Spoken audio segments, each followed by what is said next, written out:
Israel despejou bilhões de toneladas de água em pleno deserto, de propósito. Não foi um erro, não foi caridade e definitivamente não foi por capricho. Estamos falando do Negev, uma vastidão seca, quase estéril, que cobre mais da metade do território israelense. Um lugar onde o chão racha de sede, o vento arrasta areia como navalha e qualquer tentativa de plantar vida parece uma provocação à própria natureza. Só que eles insistiram, ano após ano, canal após canal, estação após estação.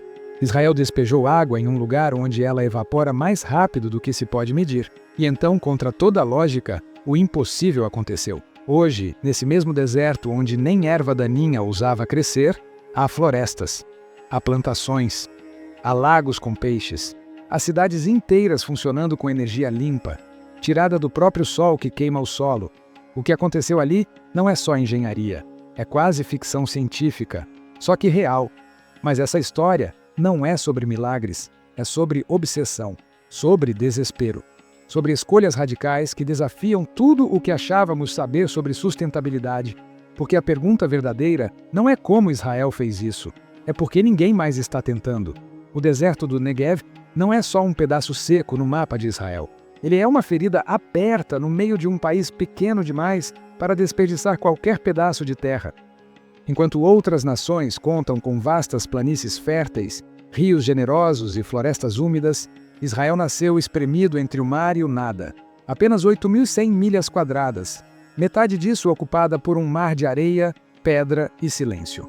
Um lugar onde a temperatura passa fácil dos 48 graus e a chuva, bem, ela raramente aparece. Há anos em que o céu simplesmente se recusa a chorar. E foi nesse cenário quase bíblico que uma decisão ousada começou a tomar forma. Nos anos 50, David Ben-Gurion, o primeiro-ministro de Israel, apontou para o Negev e declarou: "É ali que o futuro de Israel será decidido." Ele não estava fazendo poesia, ele estava desafiando a física. Naquela época, o país ainda engatinhava, sem recursos, sem aliados e com um problema crônico de água. A única resposta plausível teria sido ignorar o deserto, fingir que ele não existia. Mas não foi isso que fizeram. Em vez disso, começaram a sonhar com tubulações gigantes, bombas colossais. Um sistema nacional que pegaria água do único reservatório decente do país, o Mar da Galileia, e a levaria até o sul, contra a lógica e contra a gravidade. Em 1964, o projeto saiu do papel. Uma serpente metálica com 130 quilômetros de extensão começou a transportar milhões de galões por dia para onde nada deveria crescer. Era a primeira gota numa revolução subterrânea, e acima da areia, o mundo ainda não fazia ideia do que estava prestes a acontecer. A solução surpreendente. Heróis improváveis. Tudo ia bem, até que deu errado. O Mar da Galileia, aquele herói silencioso que abastecia a ousadia israelense, começou a secar. Ano após ano, o nível da água baixava. Não por negligência, mas porque o clima decidiu ser ainda mais cruel. O projeto que desafiava o deserto estava à beira de se tornar apenas mais uma ideia bonita derrotada pela realidade. Foi então que Israel fez o impensável, decidiu beber do mar. A água salgada do Mediterrâneo começou a ser transformada em água potável, graças a uma das maiores e mais avançadas redes de dessalinização do planeta. Um canteiro de usinas foi erguido como fortalezas costeiras, e delas saía uma água que, até pouco tempo atrás, era considerada inútil. Mas só dessalinizar não bastava. Era preciso transportar essa água centenas de quilômetros, atravessando terrenos áridos e hostis, até o coração do Negev. Foram mais de 250 milhões de dólares em infraestrutura nova, conectando estações ao velho sistema nacional, como se fosse uma transfusão de sangue em um paciente à beira da falência. E ainda não era o bastante. Então eles decidiram reciclar. Não ideias, esgoto. Hoje, 87% da água que escorre pelos ralos das casas israelenses é tratada e devolvida ao ciclo produtivo. Um número tão absurdo que até parece erro de cálculo, mas é real. Essa água reaproveitada alimenta plantações, irriga florestas no deserto e mostra que até aquilo que jogamos fora pode virar salvação. E como se não bastasse, Israel foi buscar nos subterrâneos mais uma fonte. Aquíferos escondidos sob as rochas.